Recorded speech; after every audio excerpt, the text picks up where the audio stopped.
302 million. That is the number of passengers passing through airports in the UK in just the past year. It sounds like the aviation industry in the UK is still booming. But there is a little known truth. While hundreds of millions of people still fly through massive superhubs like Heathrow, some other airports are as empty as ghost airports. The terminals built to welcome millions of passengers each year now only have a few people scattered around. Airlines are cutting routes, stores are closing, even some airports are barely surviving day by day, thanks only to subsidies.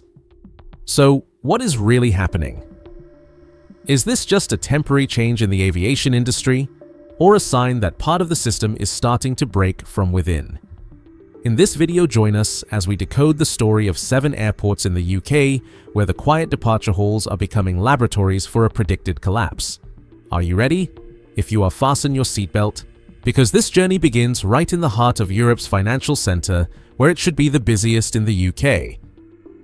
But now, the boarding gates are becoming as quiet as an airport graveyard, London City Airport. Located right in the heart of Canary Wharf, the beating heart of London City Airport was once more than just an airport. It is a symbol, a place where time truly is money.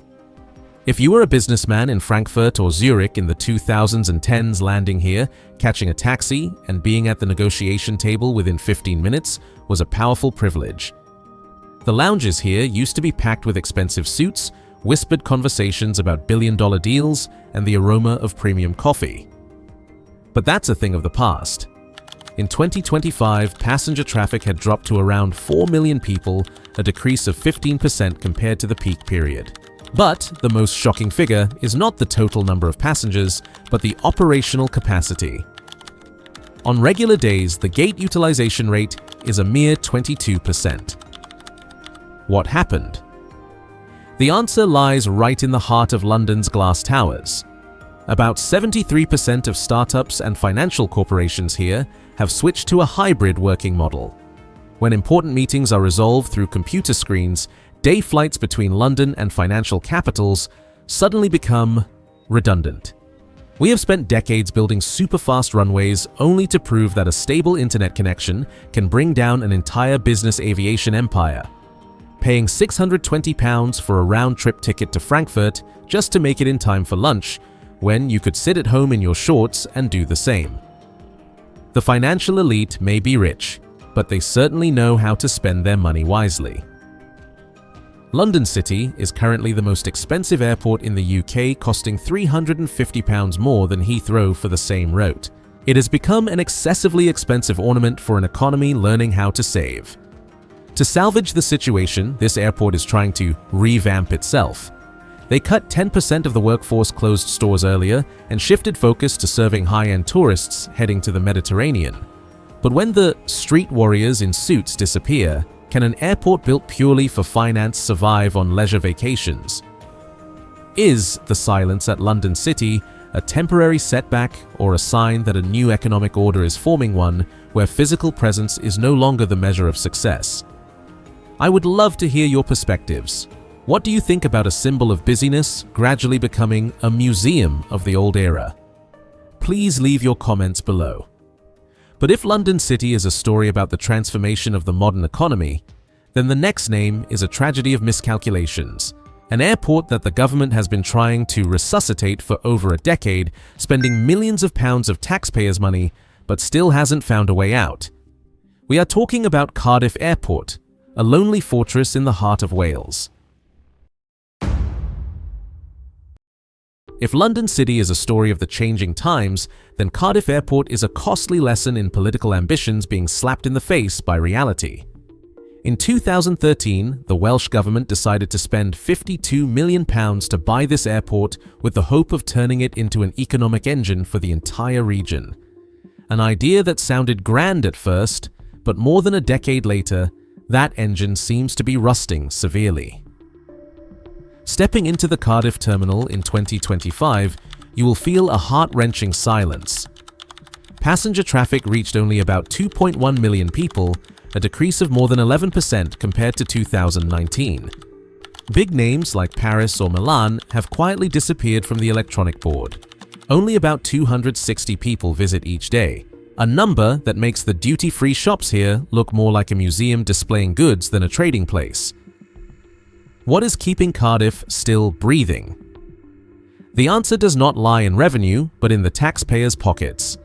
The Welsh government is expected to inject up to £205 million in support over the next 10 years. And this is when things get ironic. The rival airport, Bristol Airport, has taken the matter to the Competition Court. According to the lawsuit, this level of support is equivalent to the government giving away £71.5 for each passenger just to get them to step through the doors of Cardiff Airport. I wonder how many business models in this world require the owner to pay out of pocket just to get customers to agree to use their service. That's no longer business, it's a prolonged, futile, mouth-to-mouth resuscitation. From a certain perspective, this support is like trying to build a sand dam when the market flow has already decided to go in another direction. Currently, Cardiff is struggling to find a way out by expanding its aircraft maintenance and cargo transport facilities. But experts all shake their heads in unison. Cardiff's geographical location makes it an impossible task to compete with a dynamic giant like Bristol. When a transportation infrastructure has to rely entirely on the oxygen tank of the budget to survive, is it serving the needs of passengers or just catering to the egos of policymakers? And when should we accept that there are cracks that money cannot mend instead of continuing to pour more funds into a bottomless pit? Those are questions that we will probably have to debate for a long time in the comments section below. If you find these economic paradoxes interesting, don't forget to subscribe so you don't miss the next analyses. But not every airport is fortunate enough to have a government willing to provide unconditional subsidies like Cardiff. In another place, there is an airport that has to fight for survival in a brother-killing-brother war right on its own territory. A major competitor just a few dozen kilometers away is devouring all the remaining opportunities. In physics, there is a concept called gravity. The larger the object, the stronger the attraction. In British aviation, that massive object is Manchester Airport. And, unfortunately, Liverpool John Lennon Airport is located too close to this black hole, just a mere 35 kilometers away. The name John Lennon reminds us of the legendary song Imagine. But the reality here is not very poetic. While Manchester is thriving with an 8% growth rate by 2025, its neighbour Liverpool is witnessing a quiet decline, only about 3.6 million visitors, a 10% drop compared to 2019. There is an ironic truth. According to a survey, 14% of people in the Merseyside area choose to take a train or drive a bit further to Manchester instead of flying from the airport named after their own city. The reason? So simple, it's ruthless. More flights, more frequency, and more competitive prices. In business, we call this the accumulation effect. When a large hub develops to a certain threshold, it begins to swallow passengers from the surrounding satellite airports. Despite receiving a £2 million local subsidy, Liverpool still recorded an operational deficit of around £500,000. Retail revenue dropped by 12%, a figure that shows passengers are no longer keen on lingering for shopping. They just want to get through quickly, or worse, they've chosen to fly from somewhere else.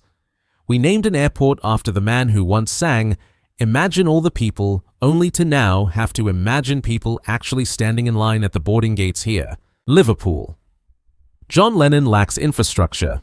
It only lacks a reason to exist when the Manchester giant is standing right next door, ready to drain every last drop of passenger traffic. In a free market, do regional airports still have a chance to survive against the strong attraction of superhubs? Or are we heading towards a future where all flights are funneled into a few single bottlenecks? And if one day these superhubs encounter issues, would allowing the smaller airports to wither away make the entire national transportation system extremely fragile due to the lack of backup options? Perhaps the silence in Liverpool is not just an issue for this port city, but a warning of a systemic imbalance across England. But remember, at least Liverpool still has people to count. The next airport on our list is facing a much more direct shock. A place where the runways seem to be waiting for a miracle to not turn into a gigantic parking lot. If you are looking for a perfect example of the butterfly effect in economics, look no further than Bournemouth Airport. A tranquil holiday airport in southern England, once solely focused on sunshine and family vacations, is now becoming an indirect victim of geopolitical chess thousands of kilometers away. Once a favorite destination for budget flights, by 2025, Bournemouth will only welcome about 1.5 million passengers, a 14% decrease from its heyday. First are the small internal cuts. The passenger tax increased by a few pounds per ticket. It may not seem like much, but for a family of 4, that amount is enough to turn an exciting trip into a financial weighing on the balance. But that was just a gentle breeze before the storm. February 2026. When the conflict between Iran and the US erupted, the airspace of 9 Middle Eastern countries was suddenly locked down. Brent crude oil prices immediately surged past the threshold of $105 per barrel. In the aviation world, oil is not just fuel, it is blood. When airlines are forced to fly around the Caucasus or Egypt, consuming an additional 15 to 20% fuel, they begin a ruthless purge of their schedules. Instead of maintaining sparse flights to small airports, they have pulled all their resources to the money-making routes. The result, Bournemouth lost 20% of its flights in just 1 month.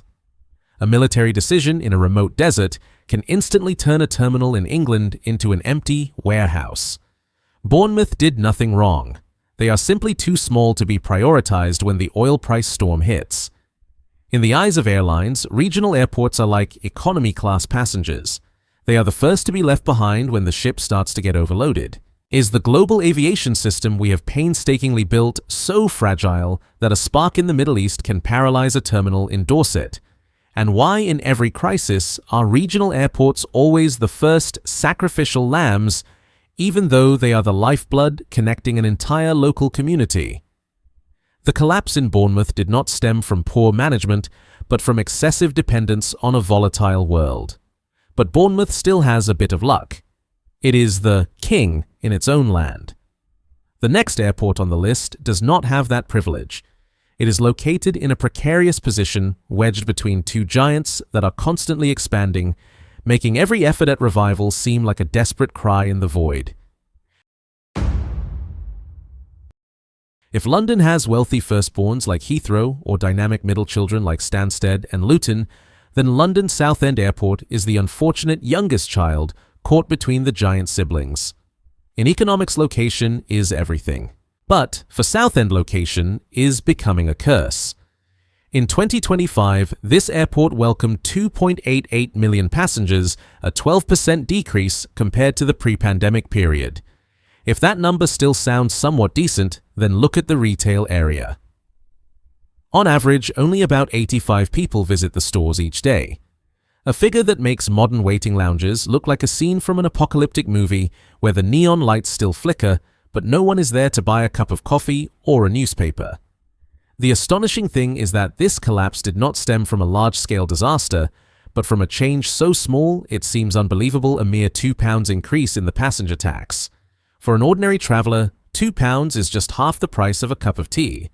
But in the ruthless world of low-cost airlines where companies squeeze every penny to maintain profits, those £2 are the line between existence and collapse. Ryanair, the giant with no concept of compassion, immediately cut the Dublin route, one of Southend's most vital lifelines. And like a domino effect, the departure of a giant led to the disappearance of a series of ancillary services. It's fascinating to see a multi-million-pound infrastructure system wobble just because of a small coin. It reveals a stark truth: satellite airports are like makeshift rental homes. Low-cost airlines can move out overnight if they find a better deal elsewhere. Southend is not wrong. They are just too fragile in the face of the slightest fluctuations in the numbers on the balance sheet. Is a national aviation system truly sustainable when its survival depends on such trivial cost changes that even the price of a cup of coffee could bankrupt a route? And if airlines continue to pour all their resources into large superhubs to optimize profits, what role will satellite airports have other than being huge and expensive parking lots for planes? Southend is a reminder that in the aviation world, nothing is certain if you don't have the loyalty of both the airlines and the passengers. But still, Southend has one final advantage. It remains within the coverage area of London, where the flow of money has never truly stopped. The next airport on our list does not have that luxury. It is located in an area where the economy is almost entirely dependent on the fickle breath of the tourism industry. A place where, when the tourists don't come, the whole region seems to stop spinning. If you head to the southwest of England to the regions of Devon and Cornwall, you will find beautiful beaches and ancient towns that are the pride of British tourism. There, Exeter Airport was once considered the gateway to paradise. But in 2025, this gateway is starting to rust. Looking at the figure of 2.2 million visitors, a 13% decrease compared to before, the pandemic doesn't sound too tragic compared to other places. But if you step inside the terminal, you will see a much harsher reality. Retail sales have plummeted by 73%. This is the real Achilles heel. Passengers no longer consider the airport as part of the travel experience. They arrive just before their flight goes straight through security and leave immediately after landing. The duty-free shops and cafes that used to be moneymakers are now just empty spaces. People no longer want to spend money in places they only see as forced stopovers. To compensate for this decline, Exeter often looks to cargo transport. But with less than 5,000 tons per year, this figure is like a drop in the ocean, too small to sustain the cumbersome operations of an international airport. And this is when the story becomes interesting in a very modern way. Exeter is betting on technology. They are collaborating with Cranfield University to test hydrogen and the Zero Carbon Turn project. Can green technology really save airports that are losing passengers? Or is this just a PR campaign to buy time for an outdated business model? When tourism is no longer enough to sustain the infrastructure, should we accept the collapse or continue pouring money into risky experimental projects? Perhaps the belief in sustainable tourism is being most strongly challenged right on these deserted runways. What do you think? Is hydro a miracle for Exeter? But at least Exeter is still trying to hold on to the last remaining guests. There is an airport in England that has chosen a completely different path, a route that many call calculated surrender.